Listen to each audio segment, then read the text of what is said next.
गांव के किनारे एक छोटा सा घर था जिसकी दीवारें टूटी हुई थीं और छत टीन की थी। उस घर में रामदास और उनकी पत्नी गीता अपने 3 बेटों अमित, रोहित और करण के साथ रहते थे। घर की आर्थिक स्थिति बहुत कमजोर थी, लेकिन फिर भी उन्होंने अपने तीनों बेटों की शादी बड़े अरमानों से की। कुछ ही दिनों में तीनों बहुएं नैना, पूजा और रिद्धि घर में आ गईं। तीनों अमीर घरों से थीं और उन्हें कभी तंगी या मेहनत का सामना नहीं करना पड़ा था। जैसे ही उन्होंने अपने ससुराल की हालत देखी, उन्हें सबसे ज्यादा परेशानी गर्मी और छोटे से घर से होने लगी। टीन की छत के कारण घर दिन में भट्टी बन जाता था और रसोई में तो खड़े होना भी मुश्किल था। शुरुआत में तो सब ठीक चला, लेकिन धीरे धीरे छोटी छोटी बातों पर बहस होने लगी और एक दिन ऐसा आया जब तीनों बहुओं ने अलग अलग चूल्हे जलाकर अपना अपना खाना बनाना शुरू कर दिया। एक ही छोटे कमरे में 3 चूल्हे जलने से गर्मी और धुआं इतना बढ़ गया कि वहां रहना मुश्किल हो गया। लेकिन फिर भी कोई किसी की मदद करने को तैयार नहीं था। हर दिन झगड़ा बढ़ता गया, कभी बर्तनों को लेकर, कभी सब्जी को लेकर, तो कभी सिर्फ अहंकार के कारण। घर का माहौल इतना खराब हो गया कि रामदास और गीता परेशान रहने लगे, लेकिन बहुओं पर कोई असर नहीं पड़ रहा था। 3 अलग अलग चूल्हों के कारण घर का खर्च भी 3 गुना बढ़ गया।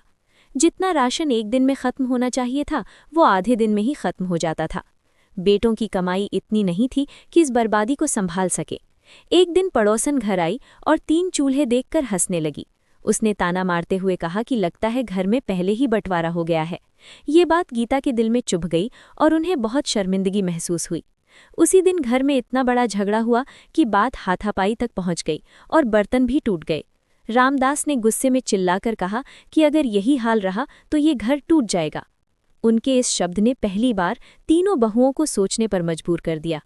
रात को जब सब सो गए, तब तीनों बहुएं चुपचाप बैठकर अपने किए पर सोचने लगीं। उन्हें एहसास हुआ कि उन्होंने अपने अहंकार और झगड़ों से पूरे घर का माहौल खराब कर दिया है और खुद भी खुश नहीं हैं।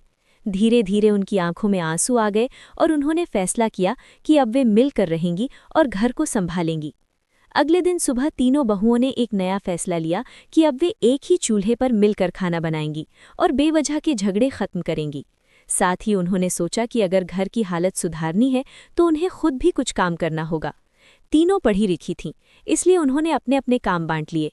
नैना ने बच्चों को ट्यूशन पढ़ाना शुरू किया, पूजा ने सिलाई का काम शुरू किया और रिद्धि ने मोबाइल और कंप्यूटर से जुड़े ऑनलाइन काम सीखकर लोगों के फॉर्म भरने और छोटे मोटे काम करने शुरू किए। शुरुआत में उन्हें काफ़ी मुश्किलों का सामना करना पड़ा। कोई ट्यूशन पढ़ने नहीं आता था, सिलाई के ऑर्डर कम मिलते थे और ऑनलाइन काम समझना भी आसान नहीं था। लेकिन तीनों ने हार नहीं मानी। उन्होंने धैर्य और मेहनत के साथ अपना काम जारी रखा। धीरे धीरे लोगों को उनके काम के बारे में पता चलने लगा और काम बढ़ने लगा।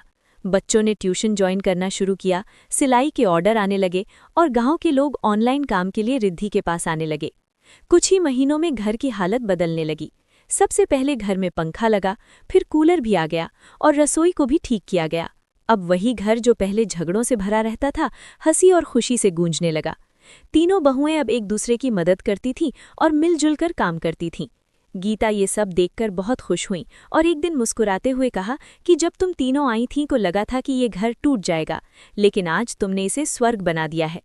ये सुनकर तीनों बहुएं भावुक हो गईं और बोली कि ये सब आपकी डांट और समझाने का ही असर है, जिसकी वजह से हमें अपनी गलती का एहसास हुआ। इस तरह तीनों बहुओं ने अपने अहंकार को छोड़कर एकता और मेहनत का रास्ता अपनाया और अपने गरीब घर को खुशियों से भर दिया।